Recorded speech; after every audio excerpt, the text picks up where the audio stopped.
Hola, ¿cómo están? Muy buenas tardes.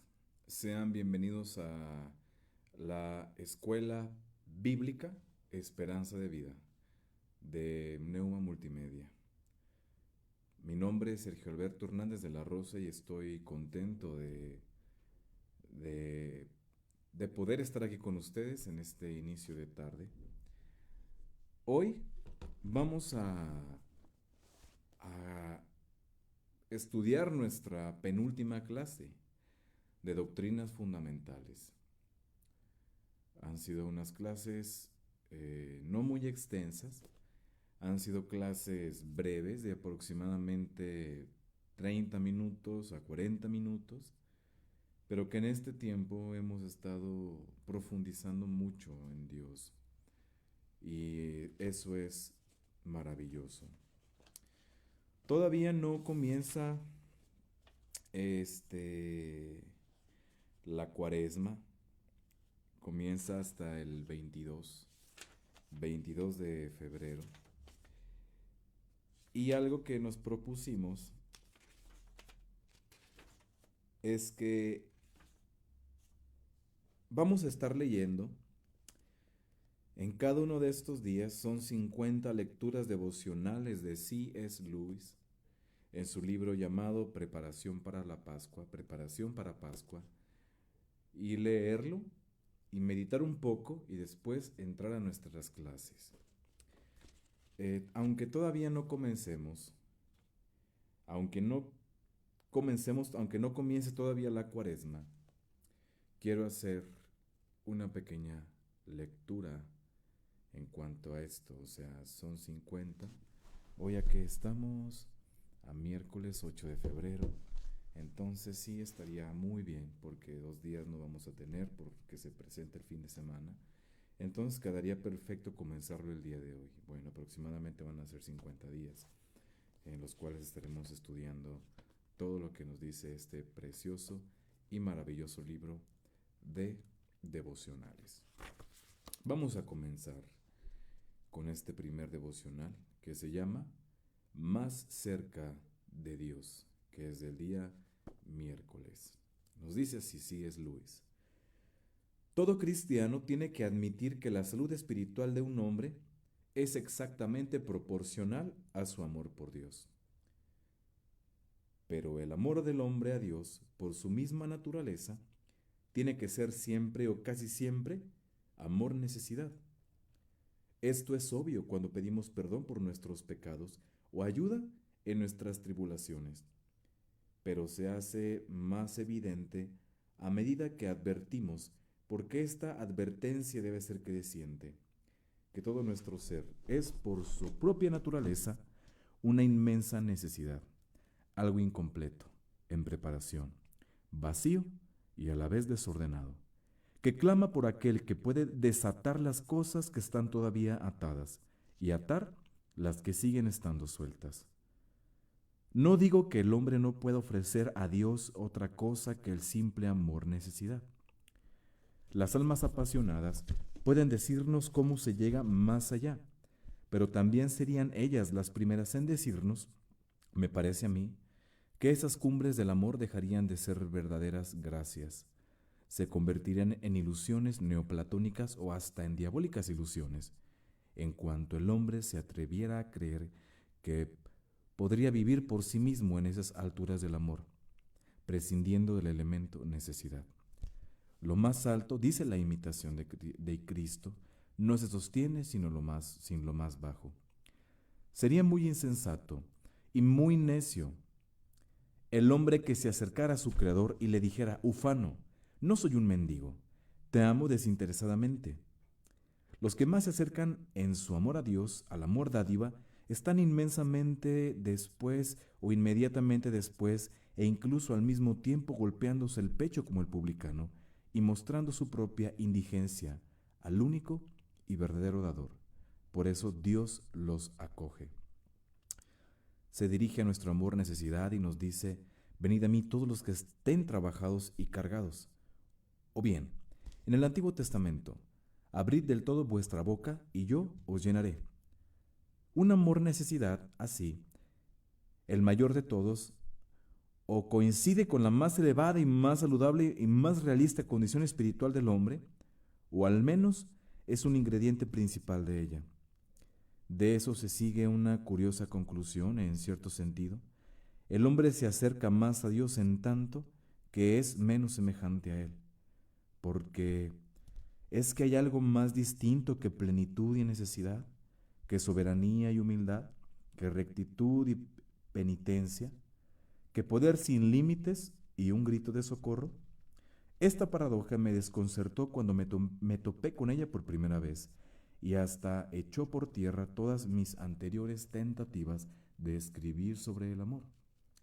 Cuando uno se enfrenta en la vida con eso, el resultado es parecido.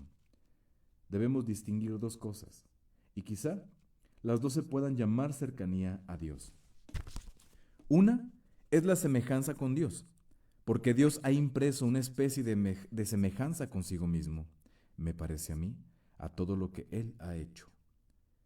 El espacio y el tiempo son, a su modo, espejo de su grandeza, todo tipo de vida, de su fecundidad, la vida animal, de su actividad. El hombre tiene una semejanza más importante por ser racional. Creemos que los ángeles tienen semejanzas con Dios de las que el hombre carece, como la inmortalidad. No tienen cuerpo y el conocimiento intuitivo. En este sentido, todos los hombres, buenos o malos, todos los ángeles, incluso los caídos, son más semejantes a Dios que los animales. Su naturaleza está más cerca de la naturaleza divina. Pero en segundo lugar, existe la que podríamos llamar cercanía de proximidad. Si las cosas son como decimos, las situaciones en que el hombre está más cerca de Dios son aquellas en las que se acerca más segura y rápidamente a su final unión con Dios, a la visión de Dios y su alegría en Dios. Y al distinguir cercanía de semejanza y cercanía de aproximación, vemos que no necesariamente coinciden, pueden coincidir o no. Quizá una analogía nos puede ayudar. Supongamos que a través de una montaña nos dirigimos al pueblo donde está nuestra casa.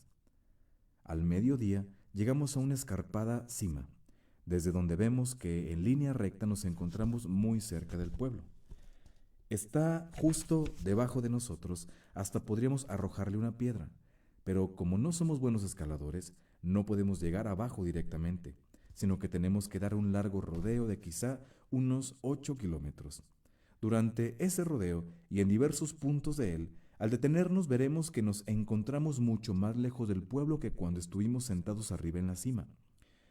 Pero eso solo será así cuando nos detengamos, porque desde el punto de vista del avance que realicemos, estamos cada vez más cerca de un baño caliente y de una buena cena. Ya que Dios es bienaventurado, omnipotente, soberano y creador, hay obviamente un sentido en el que, donde sea que aparezca en la vida humana, la felicidad, la fuerza, la libertad y la fecundidad mental o física constituyen semejanzas y, en este sentido, acercamientos con Dios. Pero nadie piensa que la posesión de esos dones tenga alguna relación necesaria con nuestra santificación. Ningún tipo de riqueza es un pasaporte para el reino de los cielos. En la cumbre de la cima nos encontramos cerca del pueblo, pero por mucho que nos quedemos allí, nunca nos acercaremos al baño caliente y a nuestra cena. Aquí la semejanza, y en este sentido, la cercanía que Él ha conferido a ciertas criaturas y algunas situaciones de esas criaturas, es algo acabado, propio de ellas. Lo que está próximo a Él por semejanza nunca, por solo este hecho, podrá llegar a estar más cerca. Pero la cercanía de aproximación es, por definición, una cercanía que puede aumentar, y mientras que la semejanza se nos da y pueda ser recibida con agradecimiento o sin él, o puede usarse bien de ella o abusar, la aproximación, en cambio, aunque iniciada y ayudada por la gracia, es de suyo algo que nosotros debemos realizar. Y aquí ya voy terminando. Las criaturas han sido creadas de diversas maneras a imagen de Dios sin su colaboración y sin su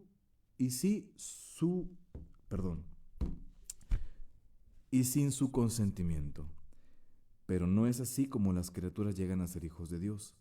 La semejanza que reciben por su calidad de hijo no es como la de un retrato, es, en cierto modo, más que una semejanza, porque es un acuerdo o unidad con Dios en la voluntad. Aunque esto es así, eh, manteniendo todas las diferencias que hemos estado considerando, de ahí que, como ha dicho un escritor mejor que yo, nuestra imitación de Dios en esta vida, esto es nuestra imitación voluntaria, distinta de cualquier semejanza que Él haya podido imprimir en nuestra naturaleza o estado, tiene que ser una imitación del Dios encarnado. Nuestro modelo es Jesús, no solo el del Calvario, sino el del taller, el de los caminos, el de las multitudes, el de las clamorosas exigencias y duras enemistades, el que carecía de tranquilidad y sosiego, el continuamente interrumpido. Y aquí termino esta lectura. Porque esto, tan extrañamente distinto de lo que podemos pensar que es la vida divina en sí misma, es no solo semejanza, sino que es la vida divina realizada según las exigencias humanas. Y este devocional que encontramos aquí en el libro, el primer devocional, pertenece, o este extracto, al libro de los 4 amores, que es la parte introductoria de este maravilloso libro de C.S. Lewis. Entonces vamos a dar inicio a nuestra clase de resurrección. Resurrección. Vamos a dar lectura a Hebreos capítulo 6, versículos 1 al 3. Y nos dice así, esta epístola tan maravillosa. Dice, así que dejemos de repasar una y otra vez las enseñanzas elementales acerca de Cristo. Por el contrario, sigamos adelante hasta llegar a ser maduros en nuestro entendimiento. No puede ser que tengamos que comenzar de nuevo con los importantes cimientos acerca del arrepentimiento de las malas acciones o de obras muertas, de la fe en Dios. Ustedes tampoco necesitan más enseñanza acerca de los bautismos, la imposición de manos, la resurrección, que es lo que veremos hoy, y el juicio eterno. Así que, si Dios quiere, avanzaremos hacia un mayor entendimiento. Entonces, hoy estaremos estudiando la resurrección. La palabra griega que traducimos resurrección es una palabra que se pronuncia o se escribe anastasis. Anastasis, que literalmente significa estar de pie otra vez. Resurrección es la palabra griega anastasis y significa estar de pie otra vez. Eso significa resurrección, estar de pie otra vez.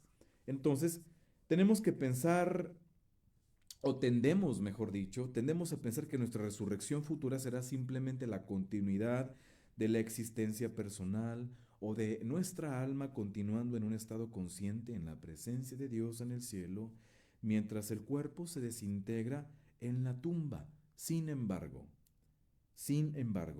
la resurrección realmente será en el cuerpo físico, el cual primeramente experimentará una descomposición. ¿En dónde? En la tumba, antes de levantarse de nuevo a la vida. Porque nosotros sabemos que desde el primer siglo la Iglesia ha afirmado la resurrección del cuerpo, que incluye la resurrección corporal no solo de Cristo, sino también de su pueblo. Y esta verdad es mencionada en muchos lugares de las Escrituras.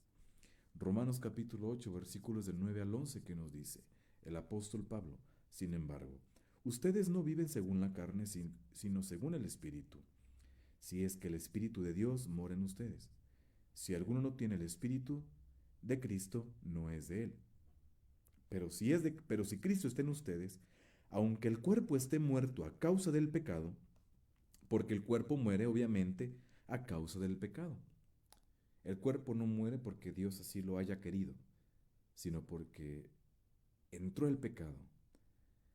Y el hecho de que nosotros o todos estamos infectados de pecado es que todo ser humano, de toda tribu, lengua y nación, de cualquier tiempo, de cualquier lugar, de cualquier raza, de cualquier clase, de cualquier persona, muere. Y de eso estamos todos seguros, de que un día vamos a morir. Entonces, si alguno no tiene el espíritu de Cristo, no es de él, pero si Cristo está en ustedes, aunque el cuerpo esté muerto a causa de que del pecado, no obstante, el espíritu vive a causa de la justicia. ¿Cuál es la justicia de Dios? Bueno, nuestra justicia es Cristo. Y si el espíritu de aquel que resucitó a Jesús de los muertos mora en ustedes o habita en ustedes, el que resucitó a Cristo de entre los muertos también les dará vida a sus cuerpos mortales, a sus cuerpos que ya murieron, a sus cuerpos que están en descomposición, o a nuestros cuerpos que algún día van a morir y van a ser enterrados, van a descomponerse, pero gracias a la promesa del Espíritu Santo seremos levantados. Entonces, nos dice aquí que el mismo Espíritu que resucitó a Jesús de entre los muertos también nos dará vida a nuestros cuerpos mortales que mueren mediante su Espíritu que mora en ustedes.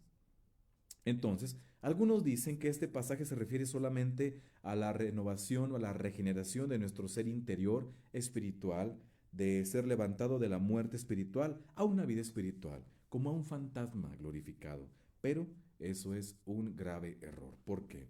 Porque este concepto ciertamente está incluido en el pensamiento del apóstol Pablo.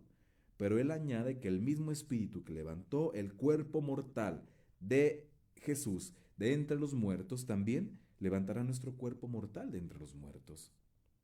Y Pablo nos enseña este principio en repetidas ocasiones, particularmente cuando hace un contraste entre Adán y Cristo. ¿Sí? Entre Adán y Cristo. Un contraste entre Adán y Cristo, porque al entrar la muerte en el mundo por medio del primer Adán, también la victoria sobre la muerte viene como resultado del ministerio del segundo Adán. Entonces, Pablo considera que la resurrección física de Cristo no es un evento aislado del cristianismo o de la fe cristiana, sino que es el primero de muchos eventos que vendrán. Y Cristo se convirtió así, y la resurrección de Lázaro que encontramos en Juan capítulo 11, versículos del 1 al 44. Sin embargo, cada una de estas personas, a pesar de que Jesús la resucitó, volvieron a morir. Volvieron a morir en algún momento, ya sea de muerte natural, a lo mejor murieron, no sé, de alguna enfermedad, no tengo idea. Pero estas personas que Jesús resucita, antes de que Él muriera y resucitara, esas personas que resucitan antes que Él, mueren. Pero la resurrección de Jesús fue distinta, porque fue más que un simple retorno a la vida. Y también involucró una transformación importante en su cuerpo, una transformación corporal importante, porque había continuidad, ¿ok? Entre el cuerpo que fue puesto en la tumba y el cuerpo que salió de esa tumba, porque el mismo cuerpo que fue sepultado es el mismo cuerpo que resucitó. Ahora, así fue también con las resurrecciones de los ejemplos anteriores, porque, sin embargo, la resurrección de Jesús en esta resurrección había también un elemento de discontinuidad. En la resurrección de Jesús había también un elemento de discontinuidad. ¿Qué significa esto? Que su cuerpo experimentó un cambio dramático, porque él era la misma persona, con el mismo cuerpo, pero su cuerpo había sido glorificado. Entonces, en 1 Corintios el apóstol Pablo nos da una explicación y una defensa de la resurrección. Nosotros no creemos en la reencarnación, nosotros no somos aniquilacionistas, nosotros no creemos este tipo de cosas. Nosotros creemos y nuestra esperanza está en la resurrección de entre los muertos. Nosotros creemos que hay un cielo físico y que habrá un infierno físico, que Dios preparará cuerpos glorificados para estar en gloria con Él y disfrutar en la Jerusalén celestial una vida eterna, y también habrán cuerpos preparados para una eternidad en el infierno. El día de mañana en la clase del juicio estaré tocando en porciones breves de unas pequeñas tesis que tengo, que hice sobre el cielo y sobre el infierno. No he ido personalmente al cielo, no he ido al infierno, sin embargo, tratando de estudiar qué es lo que nos dicen los textos en su contexto e ilustrando con cosas maravillosas, ahí tenemos un buen archivo, un buen documento, muy bien fundamentado y muy bien sustentado. No es que yo me imagine, es que yo creo que el cielo, no es lo que yo crea, sino que lo que la Biblia nos muestra en su contexto. Entonces, en esta epístola de Primera de Corintios, Pablo desarrolla la premisa de que no hay resurrección y llega a la conclusión de que si no hay resurrección, entonces Cristo no resucitó. Primera de Corintios capítulo 15, versículo 13. Entonces Pablo continúa diciendo que si Cristo no resucitó, entonces todavía estamos muertos en nuestros pecados. Versículo 17 de Primera de Corintios 15. Así que sin resurrección no hay fe cristiana. Sin resurrección no hay fe cristiana. Y León Tolstoy erróneamente dice que él podía ser cristiano sin creer en la resurrección. Es imposible. Aunque Tolstoy, hubo un teólogo que la verdad estaba también con la mente embotada, el cerebro lo tenía hueco de alcornoque también como Tolstoy cuando afirma estas cosas sobre el cristianismo. Rudolf Bultmann se llamaba este hombre, quien hizo una exégesis muy precisa y profunda de 1 Corintios 15 y pone en claro lo que dijo el apóstol Pablo, pero luego dice que Pablo se equivocó. Rudolf Bultmann llega a la conclusión, erróneamente, y dice que Pablo se equivocó. Y la conclusión de Bultmann, como la de muchos en la iglesia contemporánea, es que el testimonio apostólico sobre la importancia central de la resurrección es una falsedad o es un fiasco. Pero no es así. Porque la gente puede tener una religión sin creer en la resurrección y puede incluso llamarla religión cristiana, pero no tiene nada que ver con el mensaje bíblico, con el mensaje que nos da nuestro Señor Jesucristo y la fe cristiana original. Entonces Pablo nos dice que no hay fe cristiana si no hay resurrección, y si no hay resurrección, los cristianos son los más dignos de conmiseración y que se le dio un cuerpo glorificado y que lo que Dios ha hecho por él, prometió hacerlo también por nosotros. Porque así como en Adán todos mueren, así también en Cristo todos serán vivificados, pero cada uno en su orden. Cristo, las primicias, luego los que son de Cristo en su venida, después el fin, cuando Él entregue el reino al Dios y Padre, cuando ya haya anulado todo principado, autoridad y poder. 1 Corintios capítulo 15, versículos 22 al 24. Ahora hablemos de los cuerpos resucitados. ¿Cómo serán nuestros cuerpos resucitados? ¿Cómo serán nuestros cuerpos glorificados? ¿Cómo serán? ¿Cómo van a ser? Hay gente que dice que no nos vamos a conocer en el cielo. Eso es una... Decir eso sería una insensatez muy grande por no utilizar palabras altisonantes, porque no se puede. Y no es correcto hacerlo.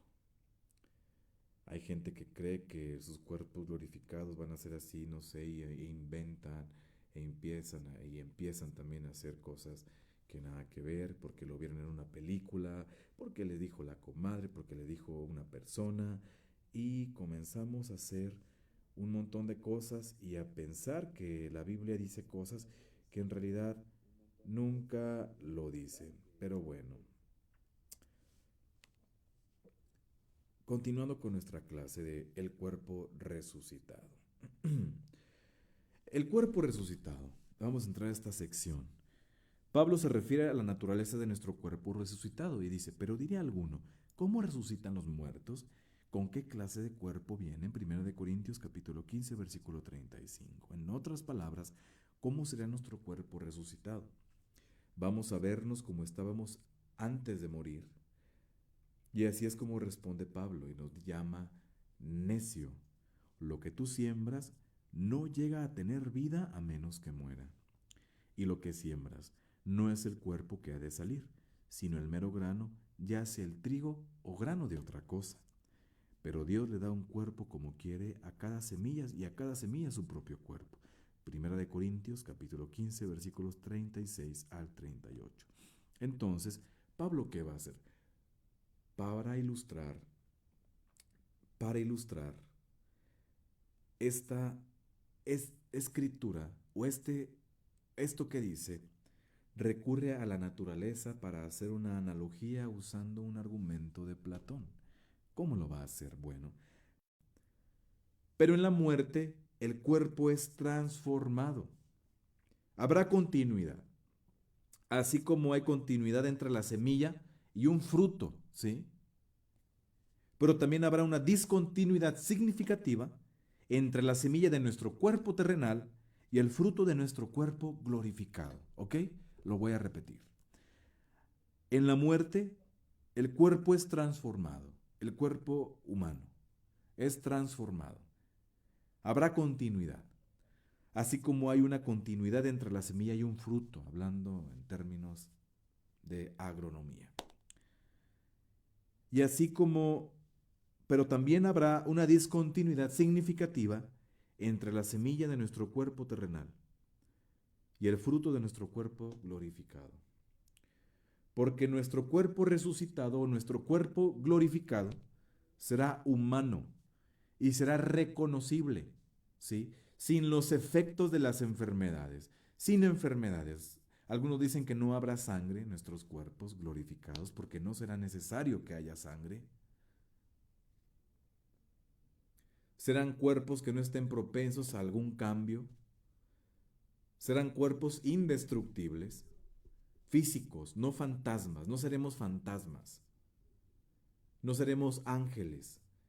Serán cuerpos humanos, pero sin los efectos de la caída, sin los efectos sin los efectos del pecado, de las enfermedades mentales, de las enfermedades físicas, de alguna enfermedad, no sé. Hay gente que cree que cuando resucite va a tener su mismo cuerpo, ¿verdad? Enfermo, desgastado, cansado y maltratado por la vida. Y obviamente es el pecado quien nos va matando cada día, poco a poco. En los cuerpos glorificados no habrán los efectos de esto. No habrán dolores. Ponen sus miradas en las cosas de aquí abajo y no en las cosas de arriba. ¿Ok? Entonces, en las apariciones de Jesús resucitado ocurrieron cosas misteriosas porque no siempre fue reconocido inmediatamente. Lo vemos en el ejemplo de los que iban caminando a Emaús en Lucas capítulo 24, versículo 13 al 31. No sabemos si no reconocieron a Jesús porque había cambios en él o porque Dios les escondió temporalmente la identidad de Jesús a estos hombres que iban a Emaús tristes. Del mismo modo, María Magdalena no reconoció a Jesús hasta que Él habló. Lo reconoció por su palabra. A Dios lo reconocemos por su palabra. Cuando algo viene de Dios, sabemos que es de Dios. ¿Por qué? Porque está confirmando lo que Él ya ha hablado. O sea, su palabra. Probablemente hubo un cambio en el cuerpo de Jesús, pero cambios extraordinarios. Pero hay algo importante aquí. Algo que nuestros cuerpos no tendrán, que son las marcas del sacrificio en la cruz. Jesús, su cuerpo es glorificado, hubo un cambio y es un cuerpo resucitado precioso y maravilloso porque es el cuerpo del Hijo de Dios. Pero dejó su gloria en el cielo, dejó de ser espíritu y se encarnó y se quedó en ese cuerpo para toda la eternidad. C.S. Lewis lo ilustra de una manera preciosa en su libro de Los Milagros. Entonces, María Magdalena no lo reconoció hasta que él habla, pero de algo estamos seguros que quedaron las marcas de su sacrificio. Esas marcas eternas que nos muestran su eterno amor por nosotros. ¿Y por qué quedaron esas marcas en el cuerpo? Porque lo que le llevó a la cruz, lo que le llevó a ser maltratado, lo que le llevó a estar así, fue su amor por nosotros. Y será un recordatorio eterno de su eterno amor por ti y por mí. Un amor que nosotros no lo ganamos, un amor que nosotros no hicimos nada para poder obtenerlo, sino que Él en su gracia infinita, en su inmenso amor, nos rescató, nos salvó y nos ama profundamente. Y en la eternidad nos seguirá recordando y nos seguirá amando, porque es precioso nuestro Señor Jesucristo. Entonces, cuando Él apareció a los discípulos en el aposento alto, lo reconocieron al instante. Así que habrá cambios, pero no sabemos a ciencia cierta la extensión de estos cambios. De hecho, no sabemos si el cuerpo en el que Jesús apareció en el aposento alto a lo mejor ya estaba en su etapa final de glorificación o si todavía estaban ocurriendo cambios, no lo sabemos. Pero yo creo firmemente que ya estaba terminada la obra en cuanto a su cuerpo glorificado. Le había dicho a María, suéltame porque aún no he subido al Padre.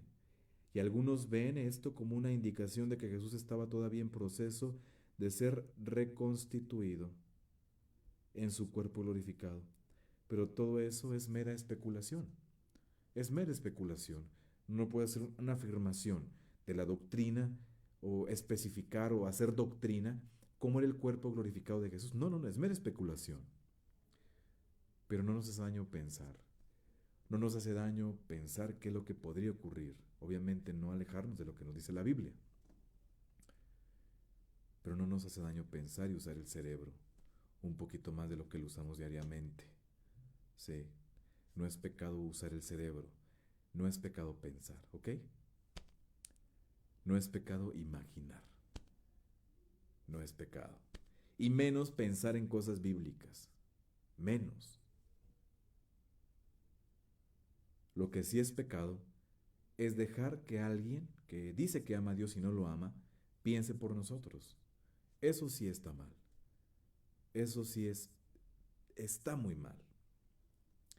Entonces, algunos creen que no deja que María lo toque porque tenía que subir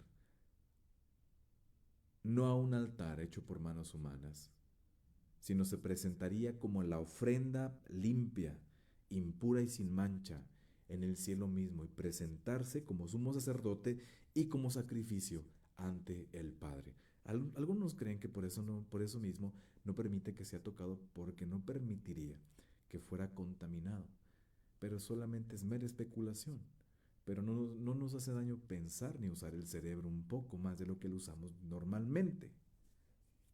Entonces, en cuanto a nuestro cuerpo resucitado, podemos asumir que nuestras facultades humanas básicas estarán presentes. ¿Por qué? Porque tendremos mente, voluntad y afectos. Entonces, la diferencia básica será que el nuevo cuerpo jamás morirá ni enfermará. ¿Sí? Porque somos sembrados mortales y resucitaremos inmortales, según 1 Corintios capítulo 15, versículo 53. Pero no porque vayamos a ser inherentemente o intrínsecamente inmortales, ¿sí? No seremos inmortales por nosotros mismos. Porque los griegos creían que las almas eran eternas, que son eternas y por lo tanto indestructibles. Mientras que los cristianos creemos que las almas son creadas, mas no eternas. Viviremos eternamente con Dios, no porque tengamos una existencia inherentemente o intrínsecamente indestructible, sino porque somos declarados inmortales e indestructibles por decreto de Dios, gracias a la obra perfecta de Cristo en la cruz. ¿Ok? Para que no nos jactemos de nada, para que no digamos, no, es que yo, mi cuerpo resucitado, no, si yo me resucitó Dios porque pues yo hice tal cosa, no, hombre, y yo me levantaba a orar de cabeza todos los días a las 5 de la mañana, a 12 del mediodía, y por eso Jesús me resucitó. No. Y si estuvieras mudo, y si no pudieras orar y no pudieras hablar, entonces Dios te dejaría de amar porque no puedes hacerlo. O si se tratara de a ver quién brinca o a ver quién no brinca. Una persona paralítica, entonces ya se amoló y no es digna del amor de Cristo porque se trata de hacer algo para que Dios me ame, ¿o qué?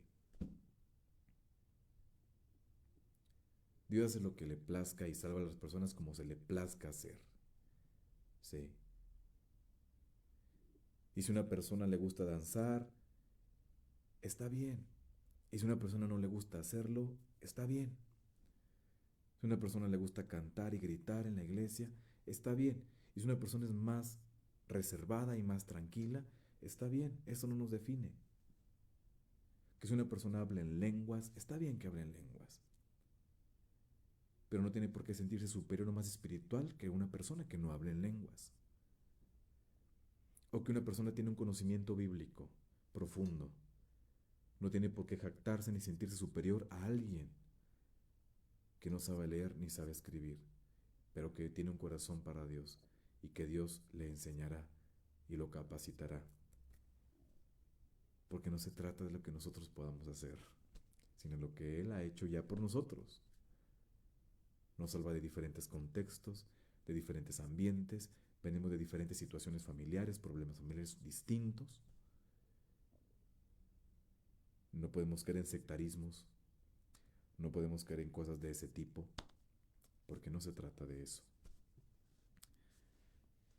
Entonces, seremos indestructibles, seremos declarados inmortales, solamente por un decreto de Dios, gracias a la obra perfecta de Cristo. Dios no permitirá que perezcamos jamás, jamás vamos a perecer, seremos eternos. Y la verdadera vida la vamos a comenzar cuando estemos muertos, cuando pasemos de este mundo al otro. El cristiano empieza a vivir su verdadera vida cuando muere.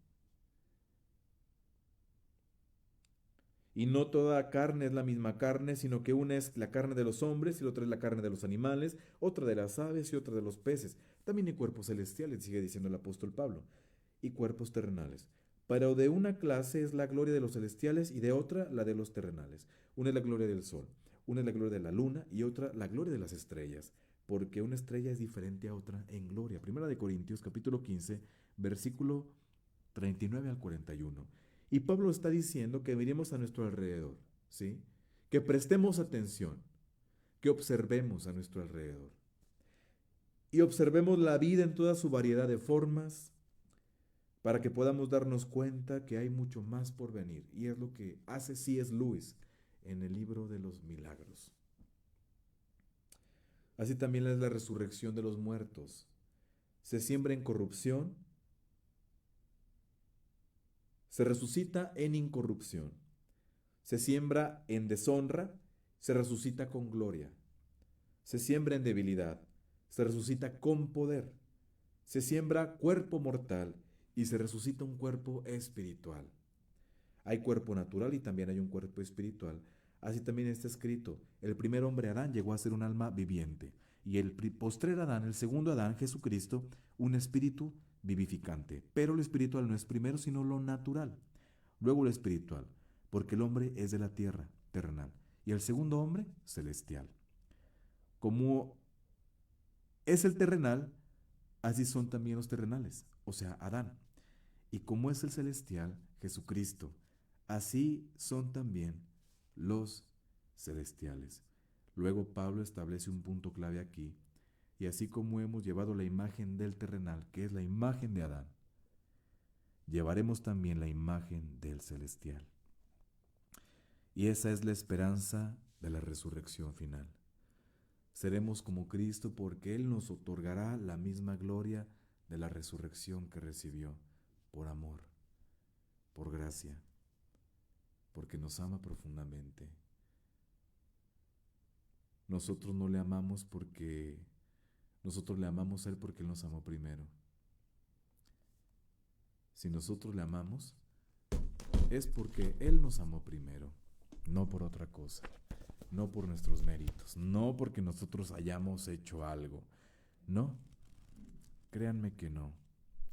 Y quiero leer, porque se presta este tema para tener una pequeña lectura del último capítulo de las Crónicas de Narnia.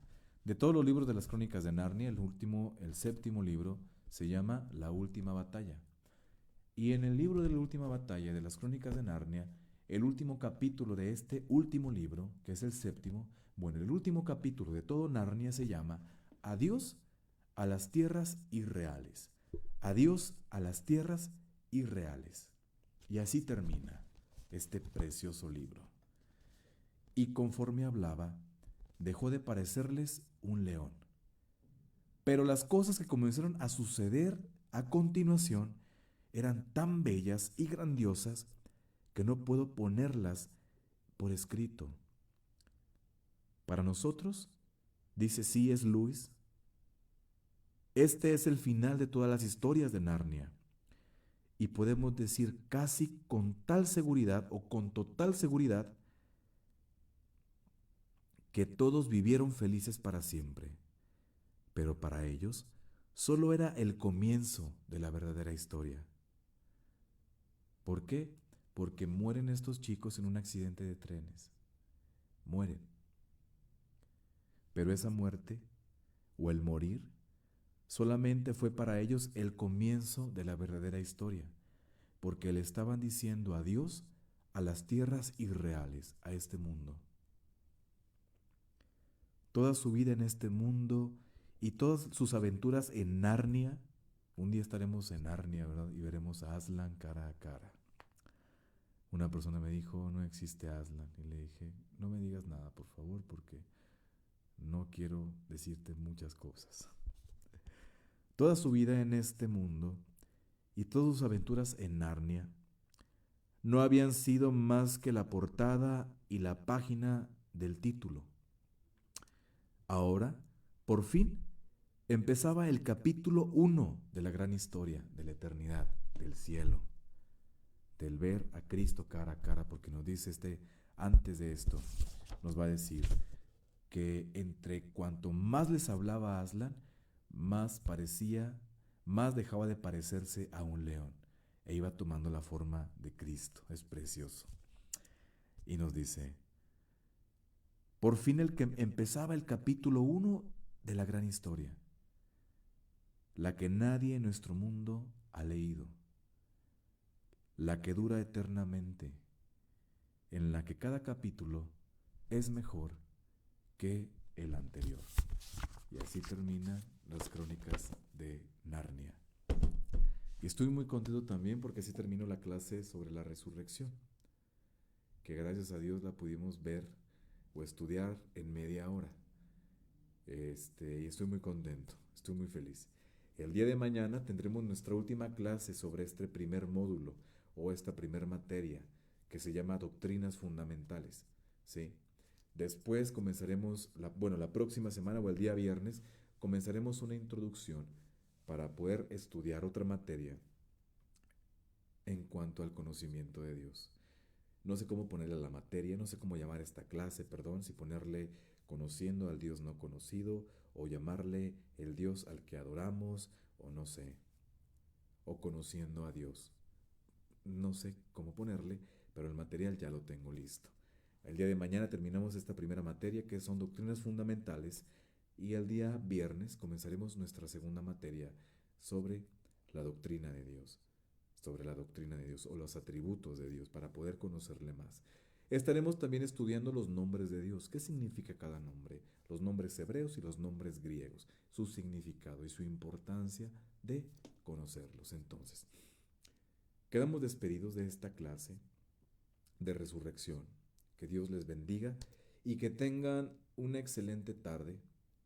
Y por favor, yo les sugiero que lean el libro de Mero Cristianismo de C.S. Lewis, El problema del dolor también. Por favor, lean este libro que es maravilloso, obviamente, primordialmente sus Biblias. Solamente son pequeñas sugerencias. Que Dios les bendiga y que tengan una tarde maravillosa. Bye.